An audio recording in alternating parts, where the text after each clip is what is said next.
So my name is Brooke Reed, and I am the office manager of Winston Engineering. Okay, my name is Karla Barahona, and I am an MEP drafter at Winston Engineering.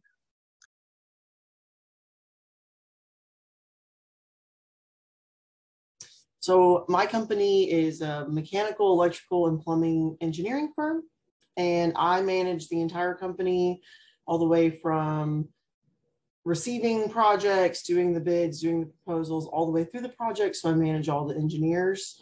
I manage their schedules. I manage all the questions, the clients, all the way to the billing at the end. So pretty much I manage everybody at the company. In my position, I set up the floor plans and all type of plans for our engineers.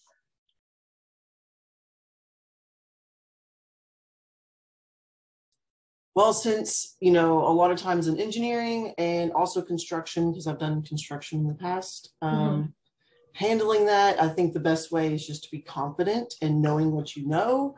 Always stand up for yourself if you have to, make yourself known. Don't be overly known, but also just the confidence is really key, especially being in a man's world and being a woman in a man's world. If you don't have that confidence, they will try to run you over for sure. Honestly, I would say that I handle adversity with just a smile. I think life is always going to be throwing things your way. And I think the outcome of the situation or what's happening really depends on how you look at it in that moment. Either I could choose to be really upset or frustrated at this, or I could choose to look at it as a moment of growth and a movement where I get to express how I'm feeling about something I'm not really quite liking.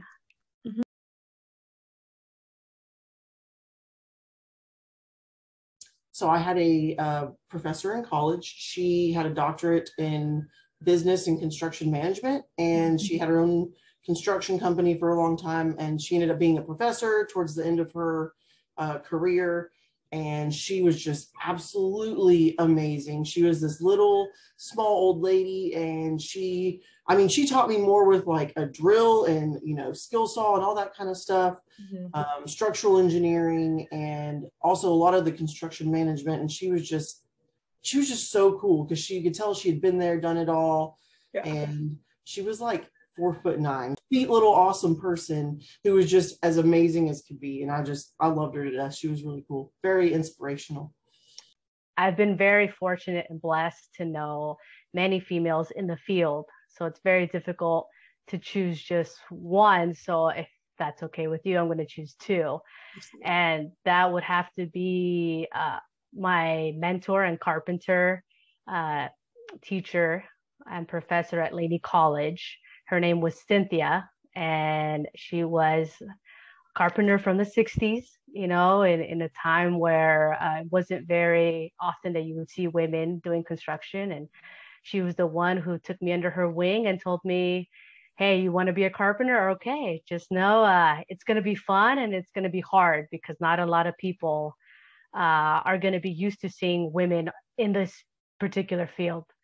So just know you got to have a thick skin and just keep on going. So I really appreciated her words because I've definitely found myself having those moments. And the other one would have to be Amy from my old design build company that I used to work for, also as a carpenter. And oh my God, with Amy, it was seeing such a strong, kind, loving person become, a carpenter herself to owning her own business. And honestly, being a part of that company was like being a part of a family. And she always made everyone feel, no matter if they were, what their gender was, what their age was, ethnicity, anything, she always made everyone feel like, they were valued and appreciated and wanted. And, she made it feel like a family. And that, to me, those two people made me see different sides of what this industry could be.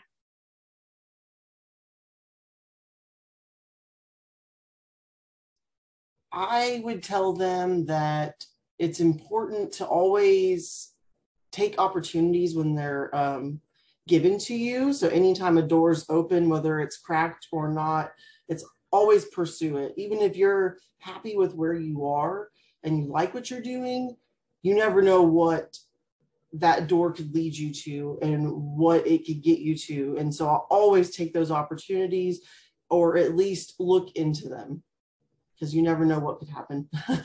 I say follow your passion and be ready to be creative with it. What does that mean? I never in my life thought that I would be working as an MEP drafter for an engineering firm. Mhm. I think the roots of where I grew up in my community was I wanted to be an artist, specifically a sculptor. I had gone to a 4-year college so that I could be that. And so I learned how to do welding. I learned how to do ceramics. I learned how to do all of that. And I loved it. I loved it. And, you know, throughout time, I got out of school and I went to what I guess people would say the real world. You know, you're outside and it was hard. It was hard to navigate. And, you know, I got to talking to people and they were like, well, you like to build, you know, you should get certified for that. And I was like, yeah, that would be great. That way I'm not only having to work on word of mouth or networking to get a job. And yeah, that was probably one of the most craziest decisions I've made, because then it led me to this wonderful journey of construction, and then from construction to designing, from designing to engineering. And I love it. I love how it kind of went in that direction. And it's something better than I could have even ever imagined. Mm-hmm. And so that's my advice that I would say is be willing to be flexible with it. It's not going to look exactly how you want it, but if you can't find it, create it. And I'll give you another example. I have a friend who I went to college with, and she loved art and she loved legal studies. And it's like, how are you going to fuse these together? So she got her undergrad in both, and then went and got her master's and became a lawyer. And now she's working for the artistic rights and copyrights of you know, firms, of like companies, of musicians, of artists.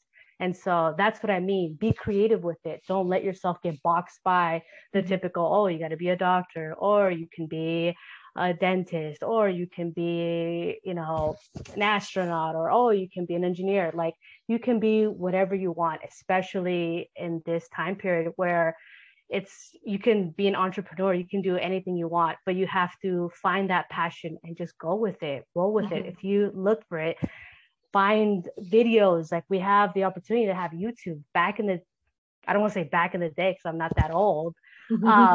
Just a couple of years ago, we didn't have YouTube. And now it's just like, oh, I want to learn how to do something. Oh, okay. I want to learn how to change my car oil. Oh, okay. So figure it out what it is and just go with it. And just know that it's going to be evolving, and be ready to go with the changes.